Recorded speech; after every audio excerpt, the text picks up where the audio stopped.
Everyone, welcome back to my YouTube. It's your girl Honey. Welcome back, people. Welcome back. And those of you who are new here, welcome to my channel. My name is Honey and I'm a British astrologer. People. Before we even get into this video, because I know you clicked because of the topic at hand, right? I am controversial. I will talk about things that are uncomfortable, triggering, that do upset people, but the whole purpose is for education. We are all here to learn, and astrology goes as deep as this and even deeper. My background is psychology, so I talk about things that are uncomfortable because the whole point of psychology is to get to the root cause to understand the effects. All right. This video we are going to be talking a lot about how to find placements in the chart in regards to people who are going through a transition, who are trans, who are non-binary, things like that. And this is all because it's Pride Month. So here we are. Before we even get into that, you guys who always ask me if I do readings or if I have any services, I do have classes on my website. Make sure you guys click the comment that has been pinned, and that's where you will find links to my videos, to my classes, to my website, and everything that you need to know will be there. My intention isn't to offend people, to say things that can be offensive. So one of the first placements that I've seen to be quite common when we are looking at people who are transgenders or non-binary is Mars square Venus. I found that to be very common when it comes to people who identify as non-binary or who are transgenders. Obviously not everyone out there will have or will be non-binary or transgender, but when I'm looking at the Mars squaring Venus, it doesn't have to be in terms of aspect is very strong, right? But we're looking at in terms of, let's say you've got Mars in Libra squaring your Venus in Cancer. Do you get what I mean? So it doesn't have to be the exact square to the degree.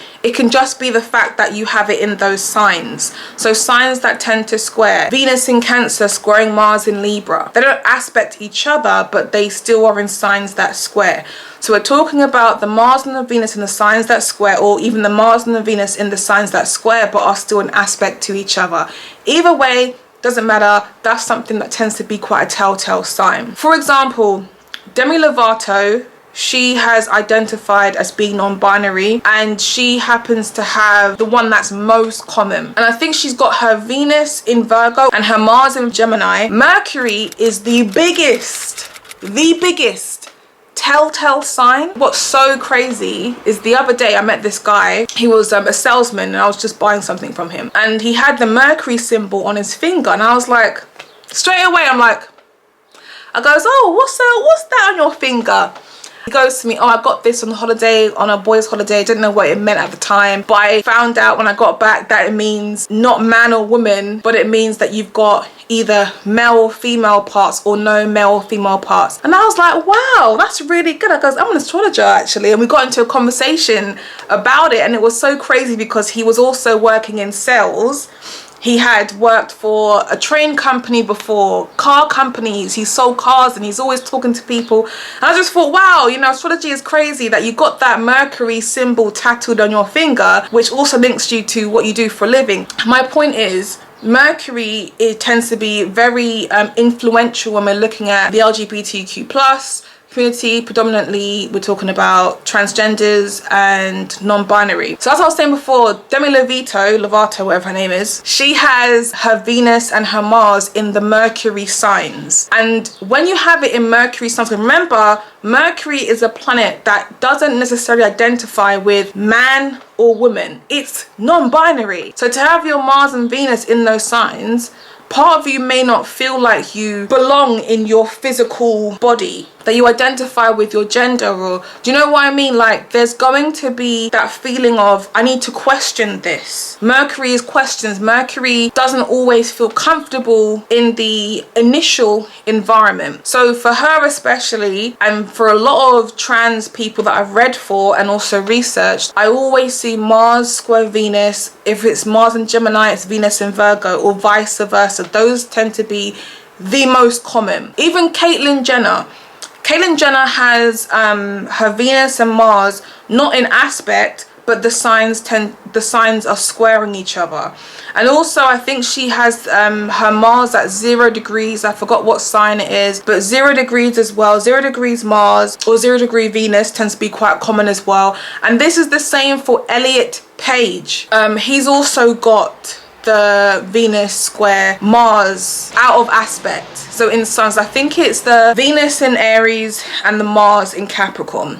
So that's what we kind of find, is we're going to see those tend to be, you know, squaring. And remember, Mercury is the planet of non-binary. The reason why Venus and Mercury tend to be the planets that are commonly involved, and again, my intention isn't to offend people. When we look at the traditional expression of Mars, which is linked to divine masculine, and Venus is linked to the divine feminine, we're not linking this to genders specifically, but it's the expression of the planet. And when they square, they create tension with each other. So it makes it harder to essentially kind of gel and work together. So a lot of the time, people that have the Mars, you know, and Venus squaring in sign or in aspect, there's going to be some inner tension is, well, what sort of energy should I be portraying? You know, should I be more feminine? Should I be more masculine? Those words shouldn't even be used anymore, because those words make me feel uncomfortable, because I don't identify with masculine or feminine. Do you see where we're going here, people? So the Mars and the Venus squaring is what creates the tension with the person who is likely to have it. And also as well, it's good to mention that it's very similar to having like your Venus in Aries, your Mars in Cancer even, you know. So there can be a challenge between Venus and Mars when you have them squaring each other,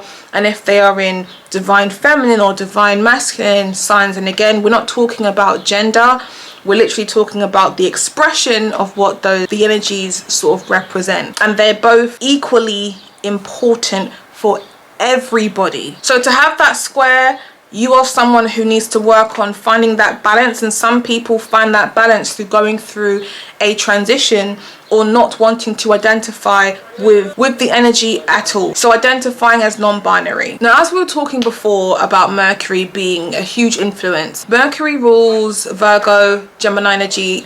For someone to have a lot of Gemini, Virgo energy in their chart, or even just predominantly Gemini and Virgo sun or moon energy, that can be enough to create some sort of question or confusion in how you kind of identify or even express yourself. Mercury conjunct the South Node. I also spoke about this a few years ago in my other video where I spoke about same-sex relationships. I'll link that in the comment section below. And I mentioned about Mercury conjunct the South Node. So sometimes it can be a thing where maybe growing up, you've always had or been a part of the LGBTQ plus community. You've always been exposed to people that spoke freely and openly about their experiences within the community. You may have always been exposed to that community, leading you to feel comfortable and connected to that community because it's familiar to you. The South Node links us to our past life. It links us to what we are familiar with. So when Mercury sits there, we're going to be familiar with those sorts of conversations or that sort of community. But it can also be a thing where maybe in your past life, you're also familiar with that community too. And that's what's comfortable with you in this life. And that's where you're going to likely want to stay. Those people who are going through transitions, what we're looking at is Uranus. Uranus usually makes a transit, and this can be found through progressions. This can be found through your solar return chart,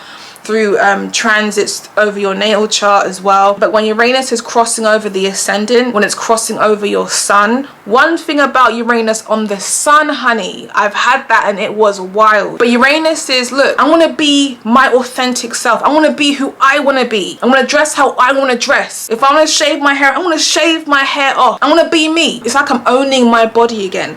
The same way with it going over the ascendant, with it going over the sun, we also look at Pluto as well. Pluto's like, you know, I'm taking my control back. I'm taking my power back. So when it crosses over the ascendant or the sun, we're seeing someone who's essentially going through a transition. Major changes happen when the outer planets are crossing over major points in our chart. I also look at it as well when Pluto crosses over Venus. Venus is your like ability, it's your beauty, you know, and it's also your divine feminine. And when you have Pluto transitioning, it's like, okay, I've not got to identify with how society wants me to embrace this divine feminine. You know, I haven't got to be like that. I can be something else or what I really want to be. So Pluto creates the transitions as well. So it's important to look at Pluto and Uranus transits, especially when someone is going through their transition. I want to talk about stelliums as well.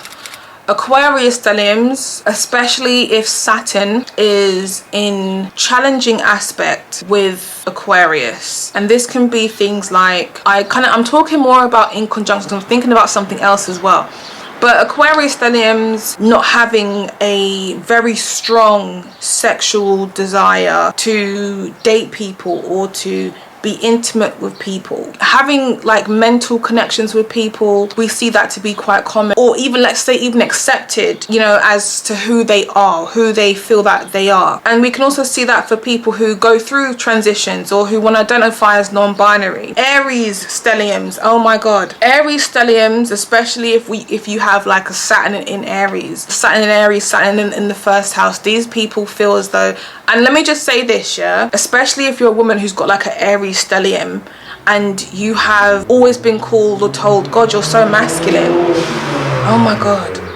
Or if you have like a Sun square in your Mars, like always being told, oh my god, you're so masculine. Or even feeling as though you don't fit in with what society deems as being gentle and womanly and feminine and this, and oh my god, roses and flowers. And then, so yeah, these people can also experience things like going through transitioning, or again, that whole non-binary, because the thing is, when it comes to stelliums, there is an overproduction of energy expressed through that sign. So there is not a lot of energy expressed through the opposite sign or in the opposite side of the chart, and there's a lack of balance. So the expression becomes focused on that sign's expression. And obviously Aries is ruled by Mars, projection, energy, dominance. In conjunctions, or as we know them to be quincunxes as well, Uranus, Neptune in conjunct or quincunx Mars. I feel like with these particular placements, these people feel very uncertain of their sexuality. So they're not always comfortable with, okay, this is how I am supposed to be, but I also want to be a little bit like that. I want to dress like this or